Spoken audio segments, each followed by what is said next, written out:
আসসালামু আলাইকুম সুপ্রিয় দর্শক, আজ আপনাদের সাথে টক মিষ্টি ঝাল ফুচকার রেসিপি শেয়ার করতে চলেছি। তো চলুন শুরু করা যাক। দেখুন, প্রথমে আমি ফ্রাই প্যানে অল্প তেলে ফুচকা ভাজতেছি। দেখুন, এইভাবে কেউ ভেজেছেন কিনা জানি না, তো আমি এইভাবেই ফুচকা ভাজি। দেখুন, অল্প তেল কড়াইতে দিয়ে আমি ফুচকাগুলো দিয়ে নেই, তারপরে নাড়তে থাকি। তারপর দেখুন একদম ফুলে সুন্দরভাবে হয়ে যায়। এভাবে কি আসলে আপনারা করেন? দেখুন, আমি এভাবেই করি। তো দেখুন, আমি এইভাবে ফুচকাগুলো ভেজে নিচ্ছি।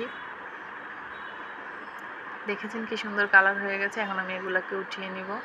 তো দেখুন, এইভাবে আমি সবগুলো ফুচকা ভেজে নিয়েছি। তো আমি টক বানিয়ে নিয়েছি। দেখুন, এই যে টক, তারপরে আলু ভর্তা করে নিয়েছি। তো বিকালের নাস্তা হিসাবে এটা আজকে আমি করেছি। কেমন হয়েছে বলবেন সবাই।